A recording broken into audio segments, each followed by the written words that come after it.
Alright, now we're going to be getting into the fun stuff here. I'm actually going to show you guys how to create and add components into our MMRT Altium libraries.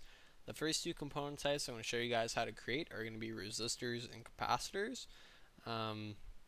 Resistors and capacitors are going to be the two most common components you're going to be using in your design, so it's really imperative that you know how to add these components to our libraries quickly. Luckily, resistors and capacitors are super standardized, so you will probably never have to create a symbol or a footprint for a resistor or a capacitor unless you're using some really weird one, which means it's super quick to add them to our libraries. So I basically went to DigiKey here and I just picked out a random capacitor that I want to add. And just a reminder, whenever we add a new component to our libraries, we're adding a new row into its respective Excel sheet. So if I'm adding a new capacitor into our libraries, I'm basically going to be adding in a new row to the capacitors Excel sheet. If I was going to be adding a new transistor, I'd be adding a new row in here. And basically, we're going to be taking all the properties of this capacitor from the DigiKey page and copying and pasting it into the specific columns within the Excel spreadsheet, and that will add it to our libraries. Pretty simple. So without further ado, let's just get right into it. So the first thing we want to add in is the part number for the component. So this is going to be the manufacturer product number here on DigiKey. For other distributors, you'll also see it as just manufacturer part number. So let's just copy this value, go to the Excel sheet, paste it in. There's also another column in the sheet here that we have called manufacturer part number. So you're going to just be also pasting that number in here as well. So just pasting it in twice.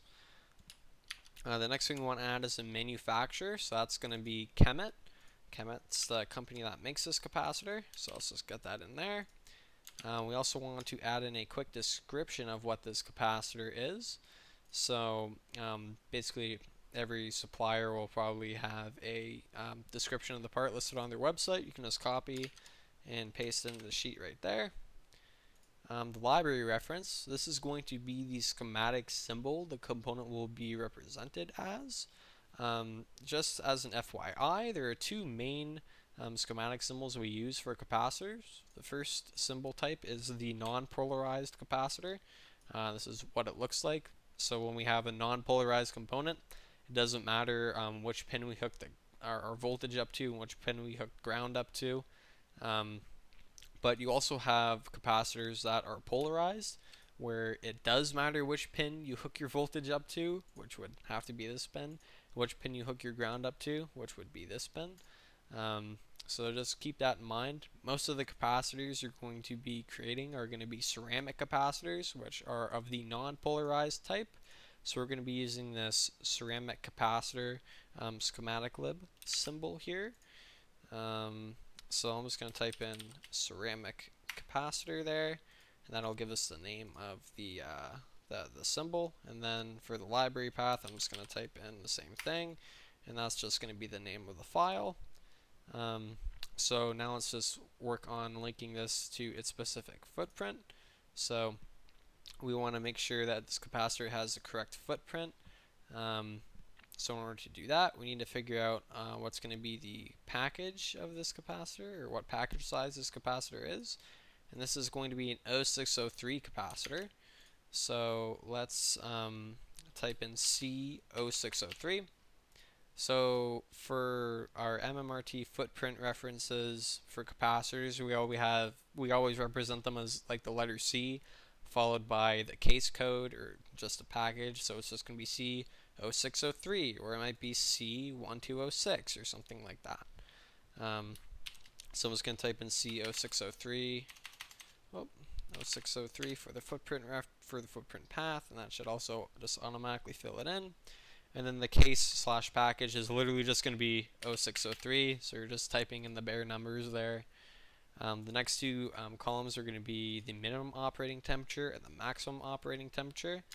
So let's get back to DigiKey and check that out. So there is a row in this product attributes table here called operating temperature. So the minimum operating temperature is -55 degrees Celsius. So I'm just going to copy that from the above row, and then the maximum operating temperature was 125 degrees Celsius, so copying it from there.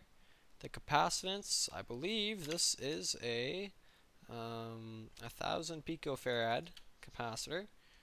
So let's just, whoa. Okay, that's just being weird, so I'm just gonna manually type that in then. 1000 picofarads or 1 nanofarad. The voltage rating should be 25 volts. Right, the tolerance is going to be, I think this is 10%. Yep. So you can tell I'm just flipping back and forth between DigiKey and this Excel spreadsheet very quickly.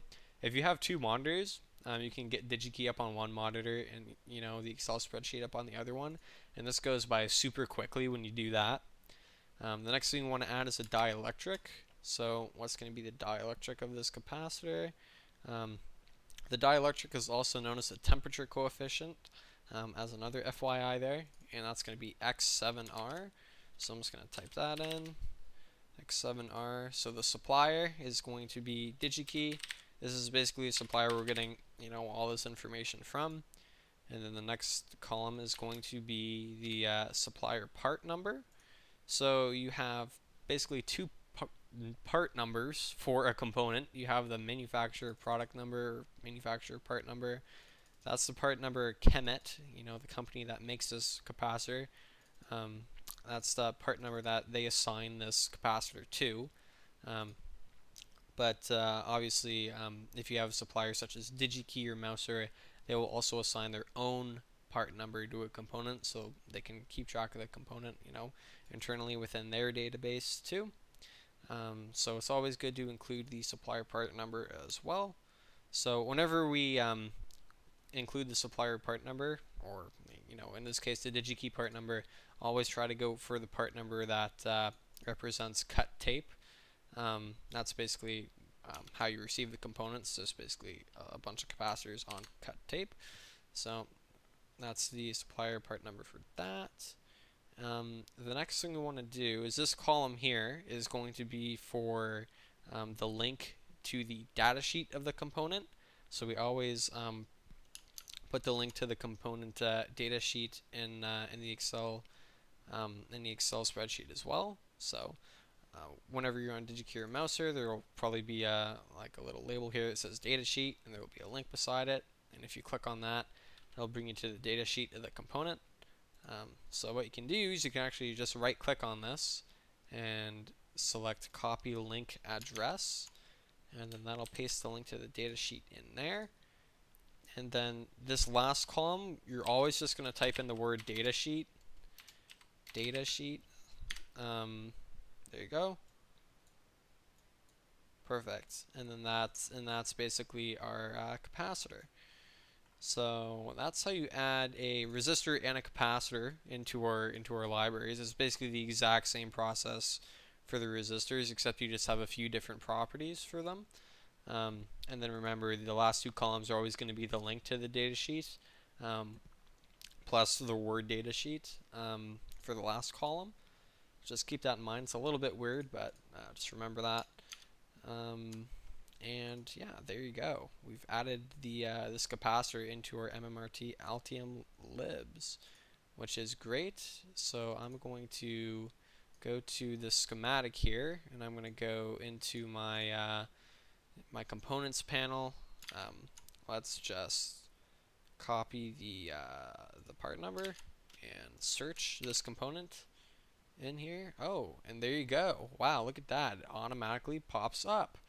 And I can just drag this right onto my schematic and begin to use this in my design. It's that simple.